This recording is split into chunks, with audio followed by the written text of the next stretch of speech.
मेरा नाम राघव है और मैं मुंबई के एक छोटे से शहर के एक छोटे से गांव का रहने वाला हूँ। बात आज से 4 साल पहले की है। उस वक्त मैं अपनी कॉलेज की पढ़ाई पूरी करने पटना आ गया था। मैं एमएससी में एडमिशन ले लिया था। एडमिशन हो गया था और कुछ दिन के बाद फिर कॉलेज भी शुरू हो गया। अब 1 महीने के बाद मेरा मन यहाँ पटना में ही लगने लगा था। फिर एक दिन मेरे पास मेरी मौसी हेमा का फ़ोन आया। हेलो राघव, कैसे हो? मैं ठीक हूँ मौसी। मौसी, तुम तो वहाँ जाकर मुझे भूल ही गए। मैं नहीं हेमा मौसी, आपसे तो मैं बहुत प्यार करता हूँ, आपको कैसे भूल सकता हूँ। मैं हेमा थोड़ी सी उदास हो गई क्योंकि उसकी आवाज़ से मुझे पता लगने लगा। उससे मैंने पूछा, कुछ बात हुई है क्या हेमा मौसी? वो बोली, हाँ, तभी तो तुझे याद कर रही थी। तुझसे ही तो शेयर करती हूँ मैं अपने दिल की बात। आज तेरे मौसा ने फिर मुझे मारा है। यह कहते हुए वह रोने लगी। मैंने उसको किसी तरह से शांत किया। काफ़ी देर के बाद वह शांत हुई। दोस्तों, आपके मन में मौसी के बारे में कुछ सवाल आ रहे होंगे कि हम दोनों में इतना अच्छा रिश्ता कैसे है। तो मैं आपको बता दूं कि हम दोनों के बीच वो बन गया था और हम खूब मज़े करते थे और वो 2 साल से चल रहा था। अब आप पहले मेरे हेमा मौसी के बारे में जान ले। हेमा मौसी एक 28 साल की शादीशुदा औरत है। उसके 2 बच्चे हैं, एक 5 साल का बेटा और एक 3 साल की बेटी।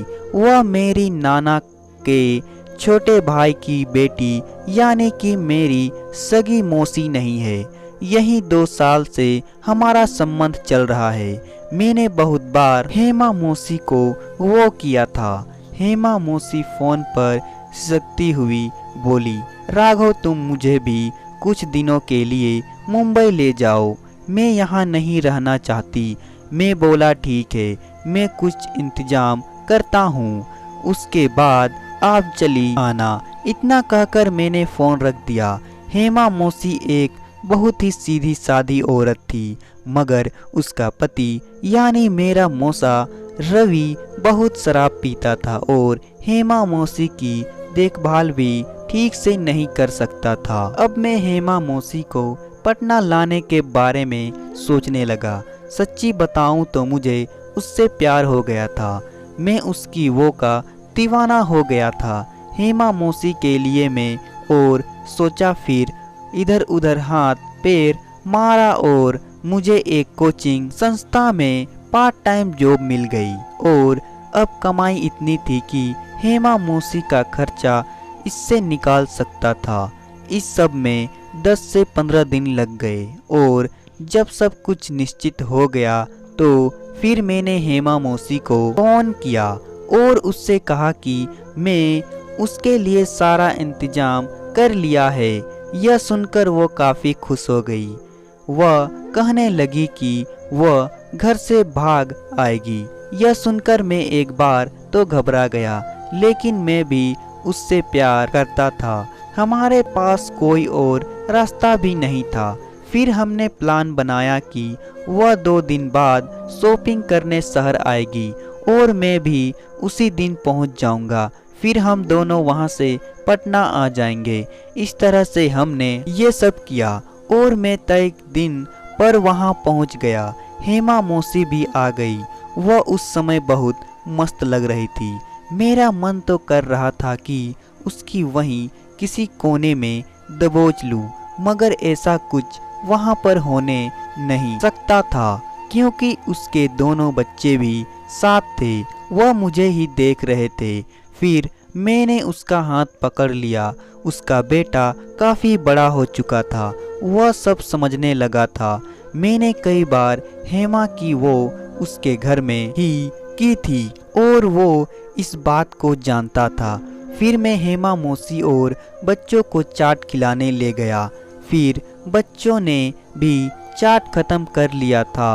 मैंने बिल पे किया और वहाँ से बाहर निकला और हम पटना के लिए निकल पड़े। जब हम पहुँचे तब तक शाम के 6 बज चुके थे। 1 घंटे बाद हमारी ट्रेन थी। मैंने सेकंड क्लास एसी की सीट बुक की थी। चारों सीट एक ही केबिन में मिल गई थी।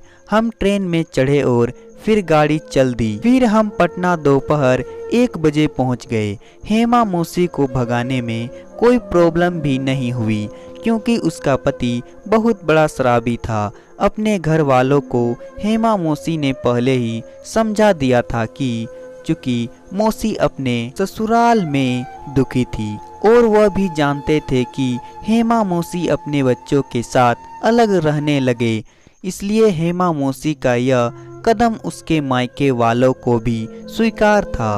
मगर उसके मायके वालों यानी कि मेरे छोटे नाना के परिवार को यह नहीं पता था कि हेमा मौसी और मेरी वो का कुछ सीन है।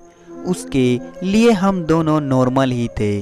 उन्हें लगता था कि हेमा मौसी मेरे पास सुरक्षित रहेगी। हम लोग पटना आकर रहने लगे।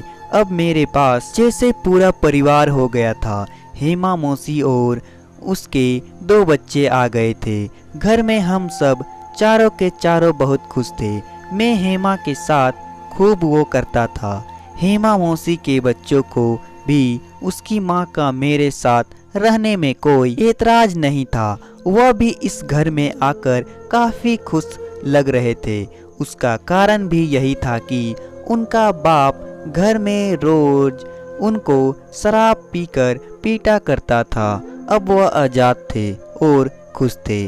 उसके बाद मैंने फ्लैट में आने के बाद हेमा मौसी को रोज वो करना शुरू कर दिया।